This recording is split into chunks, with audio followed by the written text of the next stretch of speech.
Hello and welcome friends, আমি অমিত হালদার।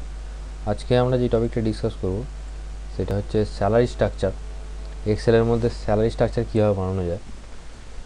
তো salary structure বানানোর যে রুলটা আমাদেরকে কোম্পানি প্রোভাইড করে, এক্সেলের মধ্যেই আমরা সেই রুলটাকে কাজে লাগাবো। তো সেই রুলটা হচ্ছে এরকম, ধরা যাক আমি একটা এক্সাম্পল দিয়েছি এখানে। সেটা হচ্ছে কোনো স্টাফের বা কোনো এমপ্লয়ির যদি স্যালারি 15,000 অর তার বেশি হয়, মানে 15,000 বা তার বেশি যদি হয়, তাহলে সে টিএ অর্থাৎ ট্রাভেলিং অ্যালাউন্স পাবে 10%।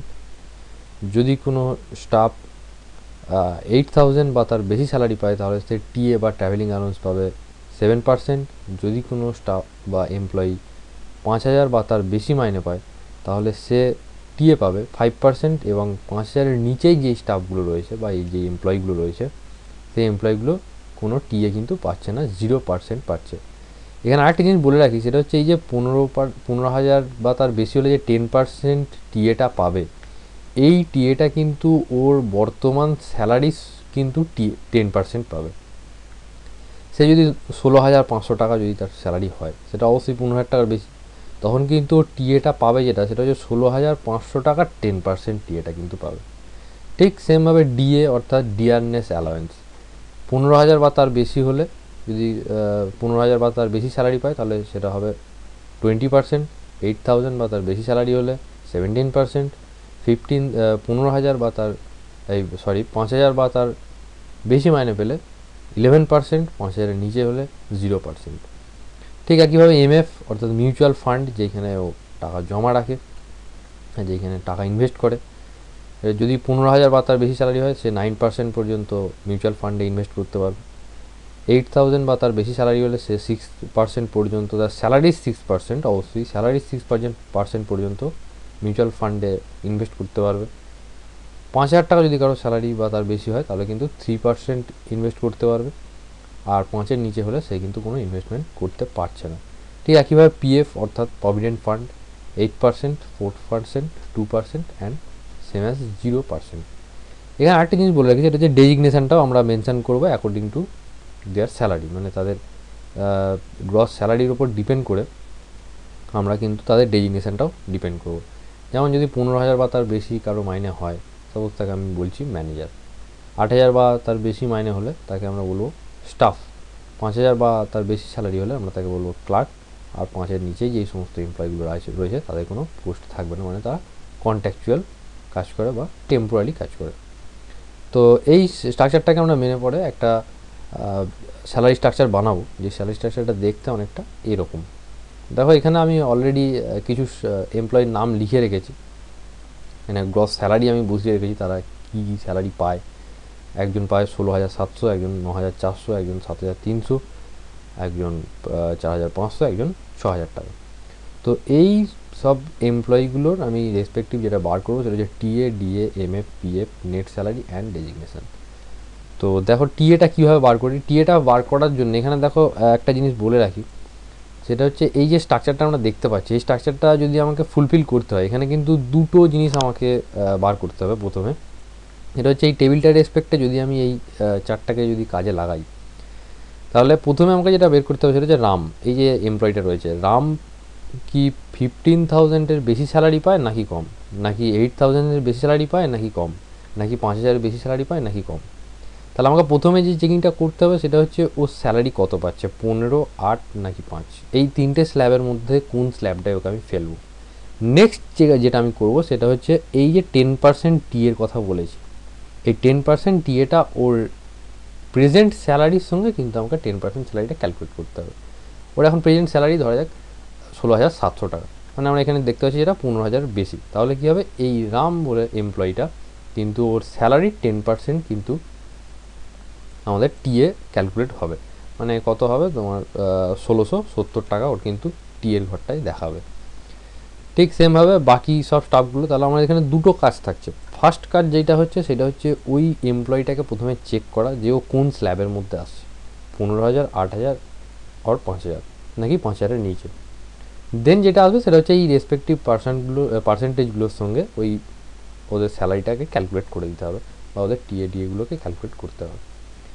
তো প্রথমে আমরা যদি চেকিংটা করতে চাই এই 15, 8 আর 5-এর কথা, নিশ্চয়ই আমাদের গ্রেডের কথা মনে আছে। গ্রেড আমরা কীভাবে বার করেছিলাম, 80% যদি কোনো স্টুডেন্ট পেয়ে থাকে তাহলে তাকে আমরা এ গ্রেড বসাচ্ছিলাম, 60% বসালে তাকে আমরা বি গ্রেড বসাচ্ছিলাম, যদি কোনো স্টুডেন্ট 45% নাম্বার পেয়ে থাকে তাহলে তাকে আমরা সি গ্রেড, এবং 45% নিচে হলে আমরা তাকে ডি গ্রেড বসাচ্ছিলাম।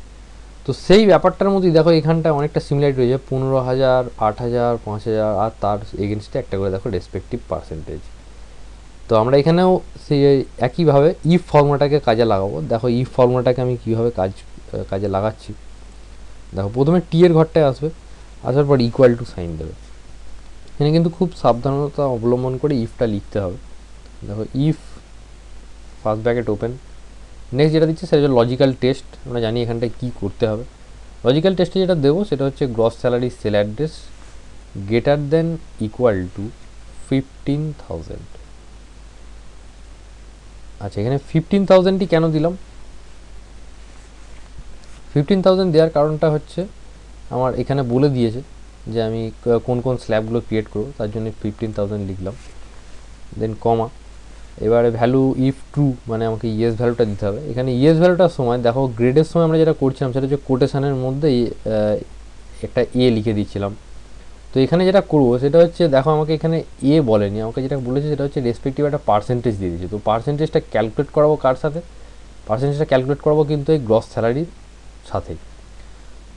তো দেখো সেটা কীভাবে ক্যালকুলেট করাচ্ছেন। এখানটা এলাম, ফার্স্ট ব্র্যাকেট ওপেন, এরপর যেটা দেবো সেটা হচ্ছে গ্রস স্যালারি সেল অ্যাড্রেসটা আমি দেবো। গ্রস স্যালারি সেল অ্যাড্রেস কত? C4 ইন্টু কত পার্সেন্ট? 10%, ব্র্যাকেট ক্লোজ, কম। নেক্সট আসছে ভ্যালু ইফ ফলস, মানে আমার এখানে নেক্সট যদি 15,000-এর নিচে কেউ যদি স্যালারি পেয়ে থাকে তাহলে কী হবে সেটাই দেখো এখানে বলে দেওয়া আছে। 15,000-এর নিচে হলে ওটা কিন্তু 8,000-এর স্ল্যাবের মধ্যে কিন্তু পড়ে যাবে। তো 8,000-এর স্ল্যাবটাকে আমার ক্রিয়েট করতে গেলে তাহলে এখানে অবশ্যই আবার একটা চেকিং করাতে হবে, যার জন্য আমি আবার একটা ইফ ক্যালকুলেট করবো। দেখো ইফ আবার gross salary cell address C4 greater than equal to 8,000, কমা। ঠিক একইভাবে আবার গ্রস স্যালারি C4, এখানে খেয়াল রাখবে যেই এমপ্লয়ির এগেনস্টে আমরা এটা ক্যালকুলেট করছি সেই এমপ্লয়িরই কিন্তু গ্রস স্যালারিটা আমরা বারবার ইউজ করছি। দেখো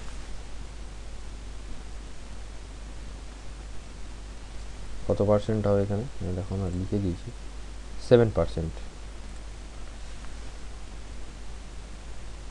ব্র্যাকেট ক্লোজ, কমা। দেন আবার একটা ইফ আমাকে লিখতে হবে। এই ইফটা আমি লিখবো কার জন্য? 5,000-এর জন্য। ইফ আবার C4 greater than equal to 5,000, comma, bracket close করবো। এবার আমাকে ভ্যালু ইফ ট্রুটা দিতে হবে। ট্রু ভ্যালুটা যেটা দেবো সেটা হচ্ছে C4 ইন্টু আবার সেই গ্রস স্যালারির সঙ্গেই আমরা কি করব, কত পার্সেন্ট? 5% ছিল, 5%, অ্যান্ড দেন লাস্ট আমাদের কি বলে দেওয়া আছে দেখো এখানে 5,000-এর নিচে পেলে কী করবো, নিচে পেলে সবকটাই আমরা 0 করবো। এখানে 0টা লিখে দিই, C4 ইন্টু 0%, এরপর ব্র্যাকেটগুলো যতগুলো ব্র্যাকেট ওপেন করেছি ক্লোজ করে দিলাম, করার পর এন্টার। দেখো 1,670 টাকা এখানে কিন্তু টিএটা ক্যালকুলেট হয়ে গেছে। যদি আমরা একটা ফিল হ্যান্ডেলটা ধরে ড্র্যাগ করি নিচের দিকে, দেখো প্রত্যেকজনের রেসপেক্টিভ ওয়েতে কিন্তু তাদের টিএটা ক্যালকুলেট হয়ে গেছে। দেখো যে 4,500 টাকা স্যালারি পাচ্ছিল সে কিন্তু কোনো টিএ পায়নি, কারণ আমরা এখানে বলেই দিয়েছি যে যদি 5,000-এর নিচে কেউ স্যালারি পায় তাহলে কিন্তু তারকে কোনো টিএ দেওয়া হবে না। দেখো সেই অনুযায়ী এখানে কিন্তু কোনো টাকা বা কোনো টিএও কিন্তু পাইনি। ঠিক একইভাবে আমরা একই ফর্মুলা ইউজ করে ডিএ ক্যালকুলেট করব। দেখো ডিএটা কেমনভাবে ক্যালকুলেট করি, ঠিক একইভাবে equal to if first bracket open C4, সবই যা হবে সবই গ্রস স্যালারির সাথে সাথে হবে, কিন্তু প্রত্যেকটা ফর্মুলা কিন্তু গ্রস স্যালারির সাথে সাথেই আমরা লিখছি। C4 greater than equal to একইভাবে 15,000 comma first bracket open C4 into এখানে কত ছিল 20% ব্র্যাকেট ক্লোজ কমা দেন আবার next if C4 greater than equal to 8,000 comma first bracket open C4 into কত পার্সেন্ট ছিল 20 পর 17% ব্র্যাকেট ক্লোজ কমা ইফ দেন আবার যেটা হবে সেটা হচ্ছে C4 greater than equal to 5,000 comma first ব্র্যাকেটের মধ্যে C4 ইন্টু কত পার্সেন্ট ছিল এখানে 5,000-এর জন্য 11%, এখানে আমরা ক্যালকুলেট করবো 11% কমা দেন লাস্টটা আমাদের আর কিছু নেই, 5,000-এর নিচে কিছু নেই, দেখো তার জন্য আমরা 0 ক্যালকুলেট করবো একইভাবে C4 ইন্টু 0%, এরপর ব্র্যাকেটগুলো ক্লোজ।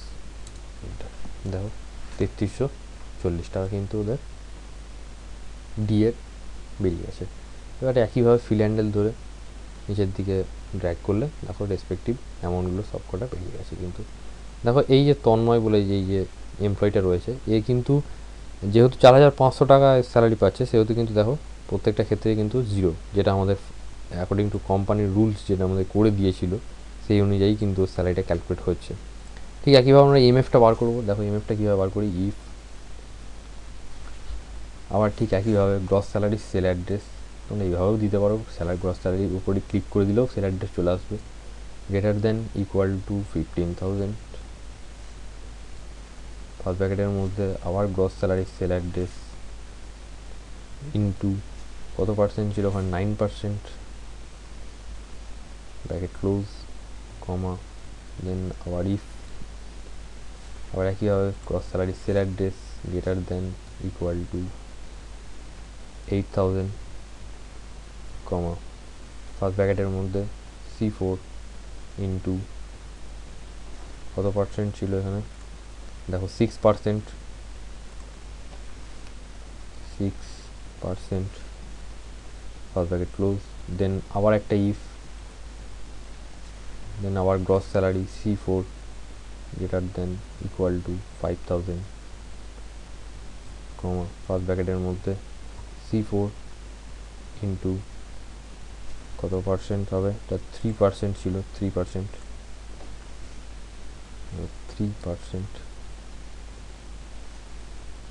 ব্র্যাকেট ক্লোজ কমা দেন C4 ইন্টু 0% ব্র্যাকেটগুলো সব কটা ক্লোজ। দেখো রেসপেক্টিভ অ্যামাউন্ট বেরিয়ে গেছে, মানে যেটা এগুলো যে অ্যামাউন্টগুলো বেরোচ্ছে সেগুলো হচ্ছে 16,700 টাকার 9% যে টাকাটা হয় সেটা কিন্তু বেরিয়ে গেছে এখানে। দেখো এখানে একইভাবে 0 ক্যালকুলেট হচ্ছে, পিএফ ঠিক একইভাবে একই ফর্মুলাটা বারবার না লিখে তোমরা এটাও করতে পারো, এই ফর্মুলাটাকে জাস্ট Ctrl+C কপি করে এখানে Ctrl+V পেস্ট করো, দেখো এখানে সবকটা 0 বেরিয়েছে। এবারে তোমাকে যেটা করতে হবে, দেখো এখানে D4 যেহেতু কপি করেছিলাম সেহেতু TS-এর অ্যাড্রেসটা এখানে নিয়ে আছে, তোমরা এখানে C4 এগুলোকে চেঞ্জ করে দাও, প্রত্যেকটা D4-কে তোমরা C4 করে দাও, আর রেসপেক্টিভ পার্সেন্টেজগুলোকেও চেঞ্জ করে দাও। দেখো ফর্মুলাটা তাহলে কিন্তু বারবার লিখতে হবে না, প্রত্যেকটাকে একইভাবে C4 রেসপেক্টিভ পার্সেন্ট যত ছিল 4%, আমরা একবার দেখে নিই পার্সেন্টেজটা কত ছিল, 4%। ঠিক একইভাবে এটাকেও C4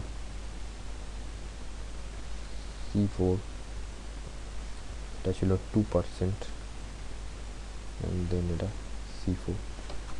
দেখো আমরা মডিফিকেশনটা কত সুন্দর ঘটিয়ে দিলাম, এন্টার মারো, দেখো পিএফটাও কিন্তু ক্যালকুলেট হয়ে গেল অটোমেটিক। দেন আমরা যেটা বার করবো সেটা হচ্ছে নেট স্যালারি। নেট স্যালারির ক্ষেত্রে বলে রাখা যাক যে টিএ বা ডিএ যেটা হয় সেটা হচ্ছে গ্রস স্যালারির সঙ্গে অ্যাড হয়, আর এমএফটা যেহেতু তোমার ইনভেস্টমেন্ট আর পিএফটা যেহেতু তোমার একটা সঞ্চয়ের ব্যাপার থাকে, তাই জন্য কী হয়, এটা তোমার মেন স্যালারি থেকে কিন্তু এই দুটো বাদ দেওয়া হয়। অ্যাকচুয়ালি তোমার গ্রস স্যালারির সঙ্গে যে দুটো যোগ হবে সে দুটো টিএ অ্যান্ড ডিএ, আর বাদ যেটা যাবে সেটা হচ্ছে এমএফ আর পিএফ। দেখো তার ফর্মুলাটা আমি কী লিখছি, ইকুয়াল টু ফার্স্ট ব্র্যাকেটের মধ্যে দেখো gross salary plus TA, sorry, gross salary plus TA plus DA bracket close, then minus first bracket open MF plus PF G4 bracket close. দেখো gross salary plus TA plus DA first bracket close minus MF plus PF, enter মারো। দেখো তোমার net স্যালারিটা কিন্তু বেরিয়ে গেছে। মানে কী হলো, এই দুটো তোমার গ্রস স্যালারির সঙ্গে যোগ হলো, অর্থাৎ টিএ আর ডিএর অ্যামাউন্টটা তোমার গ্রস স্যালারির সঙ্গে যোগ হলো, এমএফ আর পিএফের অ্যামাউন্টটা কিন্তু টোটালটা থেকে বাদ গেল। একইভাবে ফিল হ্যান্ডেল ধরে নিচের দিকে ড্র্যাগ করো, দেখো প্রত্যেকে স্যালারিগুলো কিন্তু বেরিয়ে গেছে বা ক্যালকুলেট হয়ে গেছে। দেখো যেই এমপ্লয়িটা 4,500 টাকা স্যালারি পাচ্ছিল, গ্রস স্যালারি পাচ্ছিল, সেই তার স্ট্রাকচারটা দেখো, সে কোনো টিএ পায়নি, ডিএ পায়নি, এমএফ পায়নি, পিএফ পায়নি, তার জন্য তার স্যালারিটা কিন্তু অপরিবর্তিত রয়ে গেছে। দেখো যেই এমপ্লয়ি 6,000 টাকা স্যালারি পাচ্ছিল, সে কিন্তু দেখো 300 টাকা টিএ পাচ্ছে, 660 টাকা ডিএ পাচ্ছে, 180 টাকা এমএফ পাচ্ছে এবং 120 টাকা পিএফ পাচ্ছে বলে দেখো তার 660 টাকা কিন্তু স্যালারি ইনক্রিজ করে গেছে। আচ্ছা, এবারে আমরা যেটা দেখবো সেটা হচ্ছে ডেজিগনেশনটা কীভাবে বার করতে হয়। দেখো ডেজিগনেশনটা কেমনভাবে লেখা আছে, ঠিক একইভাবে 15,000 হলে যেটা ম্যানেজার, 8,000 হলে স্টাফ, 5,000 হলে ওটা ক্লার্ক, 5-এর নিচে হলে নো পোস্ট। দেখো এটা কীভাবে বার করি, এটা একদম পুরো গ্রেডের ফর্মুলার মতো হবে। ইফ একইভাবে গ্রস স্যালারি সেল অ্যাড্রেস, কারণ আমরা যা কিছুই ক্যালকুলেট করছি সবই গ্রস স্যালারির উপর, গ্রেটার দ্যান ইকুয়াল টু 15,000 কমা, এবার আমরা কোটেশান দেবো। কোটেশানটা কেন দিই আমরা সেটা আগে বলেছি, যে কোনো টেক্সটকে প্রিন্ট আউট করতে হলে, প্রিন্ট করতে হলে টেক্সটকে যদি ফর্মুলা থেকে প্রিন্ট করতে হয় তাহলে ওখানে আমরা ডবল কোটের মধ্যে লিখব, ওখানে আমরা লিখে দিই manager quotation complete comma, then আবার একটা ইফ, এখানে একইভাবে gross salary cell address greater than equal to 8,000 comma, sorry, কোটেশানের মধ্যে স্টাফ,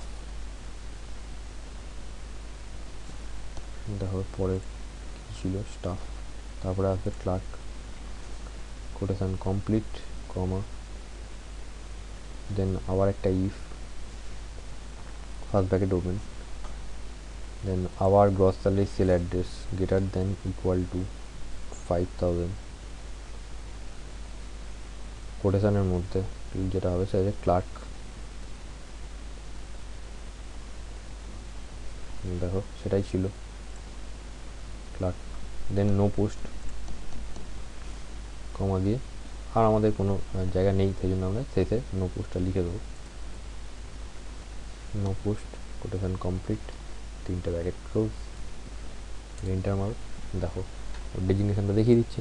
ঠিক একইভাবে ফিল অ্যান্ড ধরে যদি নিচের দিকে আমরা ট্র্যাক করি তাহলে দেখো প্রত্যেকের ডেজিগনেশানগুলো কিন্তু দেখিয়ে দিচ্ছে। এখানে আরও একটা মজার জিনিস করা যায়, এটা তোমাদের দেখিয়ে রাখি, যে এই যে ডেজিগনেশনটা লিখেছি manager, staff, clerk, no post clerk, no post clerk, দেখো মজার জিনিস দেখো, যদি কোনো এমপ্লয়ির আমি স্যালারি কমিয়ে দিই, দেখো সামথিং এরকম করে দিচ্ছি 10,000, দেখো সাথে সাথে কিন্তু প্রত্যেকটা জিনিস কিন্তু চেঞ্জ হয়ে যাচ্ছে। দেখো স্টাফ, কোনো ম্যানেজার কিন্তু নেই। আবার যেই এমপ্লয়ি দেখো নো পোস্টে ছিল, তাকে যদি আমরা স্যালারি একটু বাড়িয়ে দিই, যদি 17,000 করে দিই, তাহলে দেখো সঙ্গে সঙ্গে কিন্তু পোস্ট সব কিছু চেঞ্জ হয়ে যাচ্ছে। তো আরেকটা আমরা মজার জিনিস শিখবো, যেটা হচ্ছে কালারগুলোকেও যদি আমরা অটোমেটিক্যালি চেঞ্জ করে দিই তাহলে কী হবে, আমাদের আইডেন্টিফিকেশানে সুবিধা হবে। দেখো কালারগুলো কীভাবে চেঞ্জ করবো, মানে এই ডেজিগনেশানে কালারটা জাস্ট চেঞ্জ করবো, মনে রাখবে। তো তার জন্য কী করবো, সেটা হচ্ছে ডেজিগনেশানগুলোকে সবকটা সিলেক্ট, হোম মেনুতে আসবো, হোম মেনুতে আসার পর কন্ডিশনাল ফরম্যাটিং, এই জায়গায় highlight cell rule, then text that content. দেখো এই উইন্ডোটার মধ্যে আমরা যদি লিখে দিই manager, MANAGER manager, then custom ফরম্যাটে গিয়ে ফিল অপশানে গিয়ে আমরা ধরো ম্যানেজারের জন্য গ্রিন কালারটা চয়েস করব। ওকে, দেখো ম্যানেজার এখানে কালারটা কিন্তু গ্রিন হয়ে গেছে। দেন এটাকে আমরা ডিসিলেক্ট না করে ওই অবস্থাতেই আমরা আরও রুলগুলোকে অ্যাপ্লাই করব। এখানে যেটা দেবো সেটা হচ্ছে কাস্টম ফরম্যাট, স্টাফের জন্য ধরা যাক আমরা ইয়েলো কালার দেবো। ওকে, দেখো ঠিক একইভাবে পরের রুলগুলোকে আমরা চেঞ্জ করব। ক্লার্ক,